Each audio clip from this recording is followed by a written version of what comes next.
last week we got huge news on UFC 320 and 321.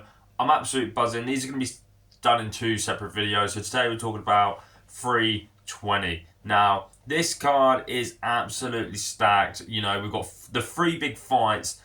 You know, I would happy just seeing those on just its own card. Just a free fight card. Absolute wars these are. So, we'll get straight into it. The main event for UFC 320 is a rematch in the light heavyweight division. We've got Magomedov Ankalaev, the champion, going against Alex Pereira, who's ranked number 1.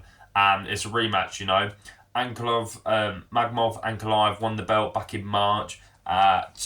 You guys won't be able to see it, but it was 313, just down there.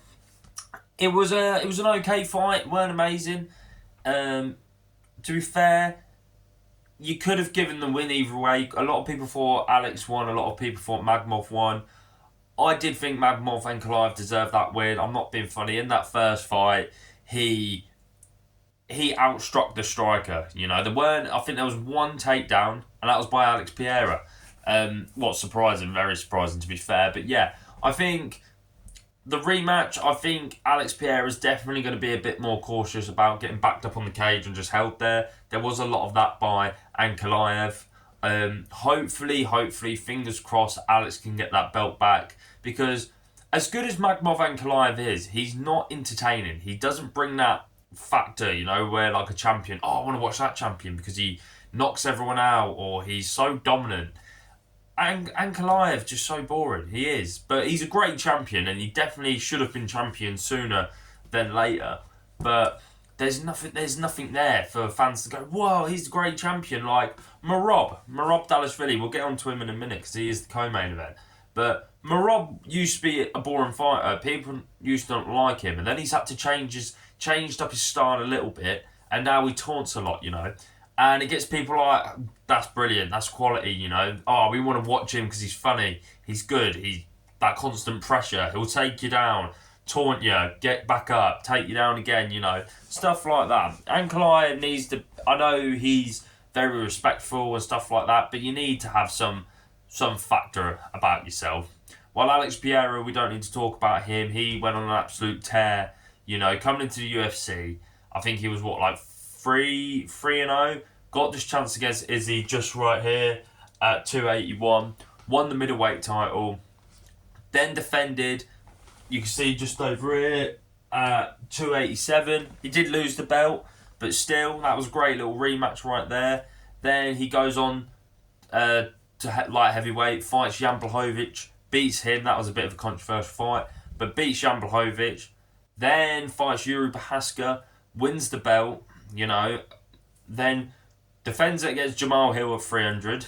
Then defends it again against Yuri at 303, legit 3 pay-per-views after 300.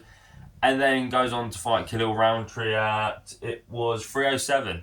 Absolute tear of, and he knocked all of them out. Knocked all of them out in fun fights as well, especially the Khalil Roundtree fight. So that's why, fingers crossed, Pereira can get this done. I really hope, because I want to see Pereira as champ again. But even if it's not, you know, if Ankalaev wins, that opens up for new fights. You know, there's Yuri, there's Khalil. We'll get onto those in a minute. But yeah, my prediction for that fight, as much as I love Alex Pereira, I think Ankalaev's going to be boring again. Hold him up against the cage. But the only thing I will say about Ankalaev is it was super impressive that he outstruck Alex Pereira when Alex Pereira is a world champion kickboxer.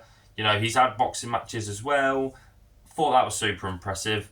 But on to the co-main, as you can see right here, Merab Dvalishvili defending his bantamweight title against number 4 ranked Corey Sandhagen. This is the fight we need. This is the fight we all wanted. Merab's pretty much cleared out the division now, apart from Sandhagen. You know, Sandhagen's the last one. And I think if Merab beats this, then we need to start talking about a super fight for Merab. If he goes up, if he goes down, or if someone comes up, if someone goes down, like a current champion, you know, Merab's an absolute tank. You know, beating Sean O'Malley earlier this year, well, a couple of months ago to be fair. When was it? It was June. Yeah, June. We're now going into August. And then you guys won't see as well, but back in January, he beat Umar Nurmagomedov. the guy, the boogeyman, what everyone thought, and Marab schooled him, you know. Very entertaining fight. Give that a watch if you haven't. But Corey Sandhagen, on the other chance, he's that guy who always just comes up short. Like, he comes up short every time, you know. Went on an absolute tear, then got submitted by Aljamain Sterling. No shame about that, you know. Aljamain Sterling did go on to be a very good champion, even though there was the controversy about how he became champion. Then fights Peter Yan in a Fight of the Year contender. Very, very good fight. Lost to Peter Yan. Then goes on another, like, good old streak of fights, you know, beating the likes of Marlon Vera. Marlon Vera was very, very hot at that time. Rob Font, Song Yudong. You know, Corey Sandhagen is another one who has fought everyone in this division. Then he comes up short against Umar. Obviously, that's how Umar got his title shot. And then he's bounced back. Who did he fight? Davison Figueiredo. There you go. Fought Davison Figueiredo. You know, Corey is another one who just wins and wins. He'll win, lose, win, lose. Very, very good. And the MMA in this matchup is going to be brilliant. You know, Marab's striking's got really good. Sandhagen's wrestling's got really good recently. Sandhagen's striking, he was mainly a striker at start. That was very good. Marab was a wrestler, and it's just going to be an insane fight. Who do I think is going to win? Let's be honest, it's Marab Dalishvili. His cardio is like a bloody Cybertruck. You know, he's an absolute machine. Elon Musk must have made this guy because he ain't human. He's not human at all. That's what I'm going to go with Marab with a decision. I don't think Corey will get finished. Corey's too good, to be fair to him. But that's my predictions for that one. Next one, the featured bout, the one before the co-main. I absolutely love this in a pay-per-view, and we'll get on to 321 when we do that video. But they've set this up perfectly. The main event is obviously Ankalaev v Piera 2 for the title. Your featured bout not the prelim, but the featured bout on the card is Yuri Prochazka versus Khalil Roundtree. That's an amazing fight. I'm so excited. That's going to be war, you know. We know what Yuri Prochazka brings every time he steps into that cage. Absolute carnage. Khalil Roundtree, he did get a very technical win against Jamal Hill a few months ago, but it's still a very good thing. Khalil is very entertaining. Knockouts, kicks. Khalil looked really good that night against Jamal Hill.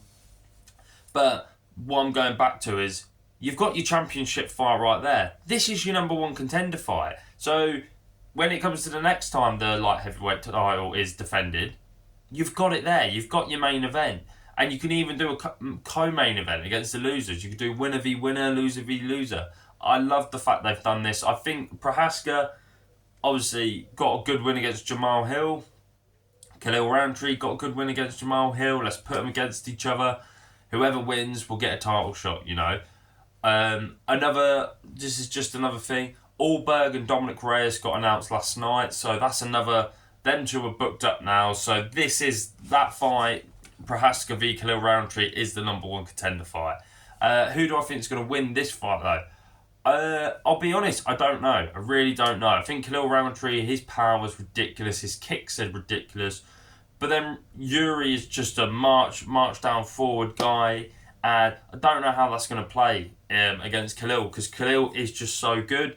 He clearly now can fight technical. I'm not saying he couldn't before, but he looks like another level now. Yuri, to be fair, he improved from the second Alex loss, you know. He changed a bit of his movements, you know. He's now doing more like he fights like that, and he used to just boom, but now he'll slip back and then boom. Stuff like that. But we'll have to see. I'm not going to give a prediction for this one because it's going to be a war. That's all I know. That's going to be Fight of the Year, or it's going to be one of Fight of the Year. But, you know, that's 320 as a whole. Let me know what you guys think about the 3 fights, what have been announced. There has been more, but none as good as these ones. You know, like, comment, subscribe, all that stuff. It really does help out, and I will catch you in a bit.